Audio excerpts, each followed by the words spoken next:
So there's your technical etude. That's too fast. Don't go that fast. That's just kind of how it goes. Somewhere around that quarter note equals 96.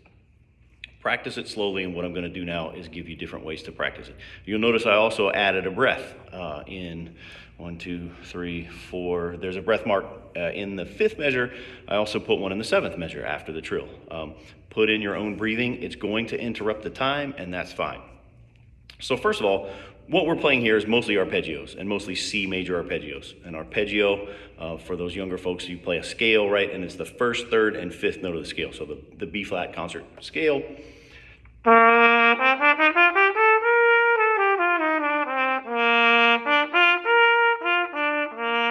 in this case, 1st, 3rd, 5th, and octave again.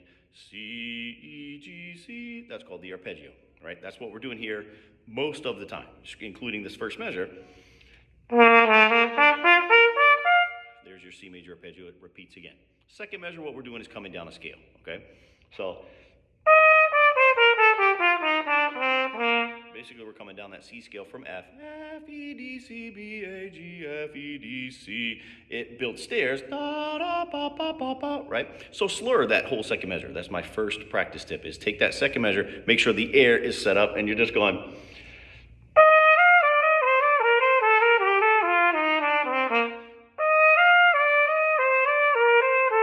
Right? As slowly as you need to.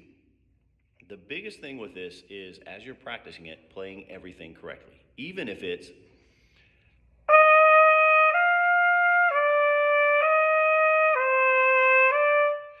better to do that slow, that deliberate, and get everything right. That's how you're going to build the, some people call it muscle memory, but that's how the skills are going to be formed. The habits are going to be formed. The correctness of the repetition, right? Don't go too fast too soon. You're going to get really good at playing it really sloppy.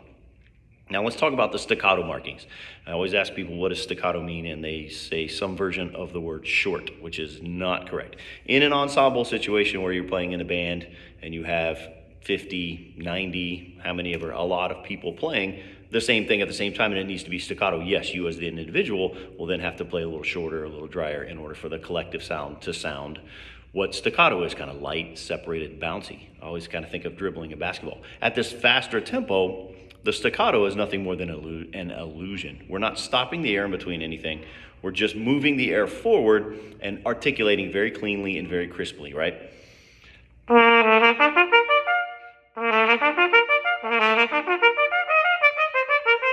Right, and not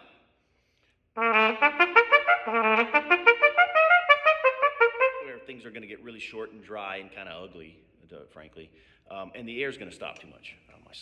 My stand is sliding down there. So don't play the staccatos at all short. They're just well articulated. In that 2nd measure slur, as we talked about, same thing. The 3rd and 4th measures are the same thing as the 1st and 2nd measures. Now the trills, for those of you younger folks that we haven't talked about this yet, you have a C sharp. This is measure 1, 2, 3, 4, 5. Measure 5 on beat 3, you're landing on C sharp, and it says TR above. It's a trill, and that means to alternate to the next closest note above that note in the key signature, in this case D. So you'll be trilling 1st and 2nd C sharp to 1st valve D. Right, step 1, just play that trill, get comfortable going.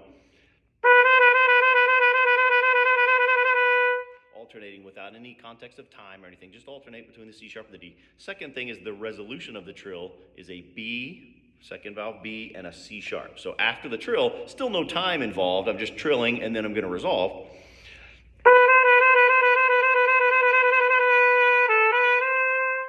Before you resolve, before you go on to the next measure, you land one final time on the C sharp, and then go on to the resolution, right? So it sounds. Same thing for the next trill and the next measure. Let's do that one while we're discussing the trills.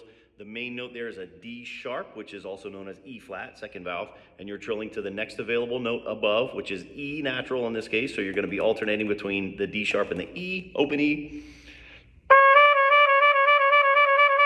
Same process, just get comfortable alternating between those two notes first without any time.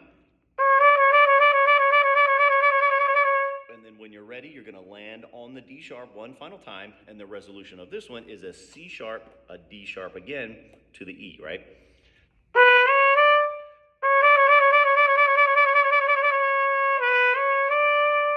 So do those independently of everything else in that measure to start with, and they become not such a big deal. Keep in mind that no matter what you do with your fingers, if the air's not behind it, you're not going to get any sound. The air is definitely the bus driver. So make sure that there's a really ringing, vibrant sound.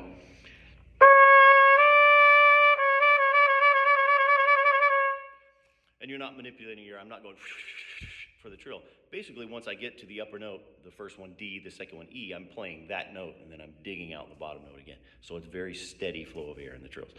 Before each trill, this is back to the first one now, measure 1, 2, 3, 4, 5. We have, again, a C major arpeggio. Practice that independently. And then the trill, right, what would be on that C sharp. The next measure, I guess, would be measure 6. Practice that arpeggio independently, starting on the C sharp, the low C sharp. And very deliberately, very slowly, until you're making sure you get everything exactly right. Now, C sharp is not fingered this way. C sharp is fingered this way with the slide, and a good bit of slide, right? You have to lower that C sharp in measure 7. Not,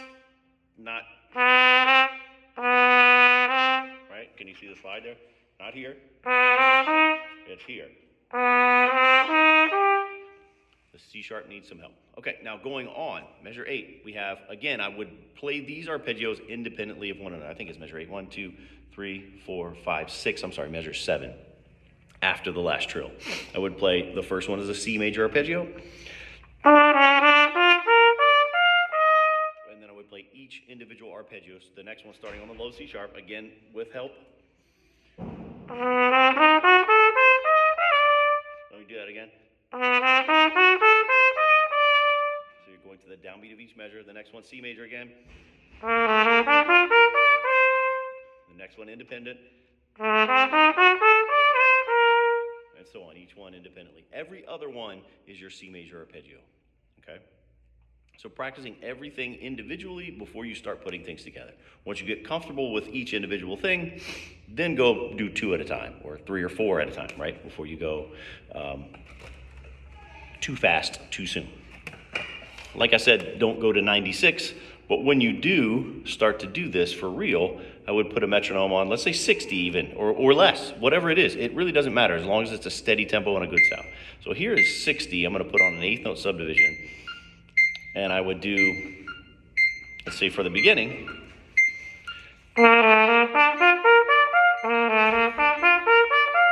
making sure I'm staying right with the metronome. That's probably too fast for a lot of you, and that's fine. So take it down to even 30, something comfortable, right? I'll do that same thing.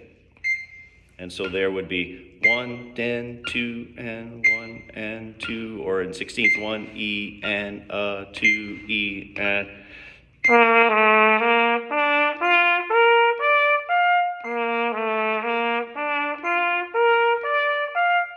Which is fine. Do that very deliberate practice like that. Now, leaving the metronome on that same tempo, some of these arpeggios I would do independently. I would, starting in measure 7, would do something like this.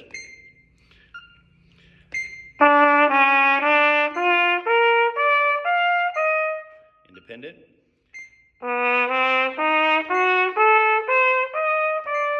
Another one just by itself.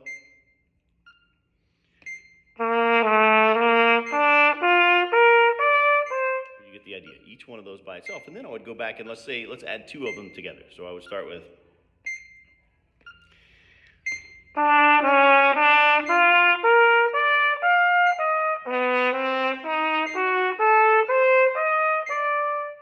Then I would add a 3rd one, and then I'd add a 4th one, and breathing wherever I felt like I needed to breathe.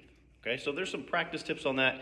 The air is in charge. Make sure the air is moving and constantly forward. You don't need a great deal of air. You don't have to blow it through the horn. You just have to make sure that it's a steady flow of air, staying relaxed. There's a lot of notes here, so don't let the visual of that add some tension, add some stress, right? It's far simpler than it looks like. It's not easy. It's really not easy, but it is far simpler than it looks on the page. It's more than just a random collection of 16th notes. There is an order. Most of them is some kind of either C major scale or C major arpeggio. Probably 50 to 60% of it is some way, shape, or form this. C, E, G, C, the C major arpeggio, right? A couple of other assorted arpeggios thrown in, but mostly C major, scales, and arpeggios.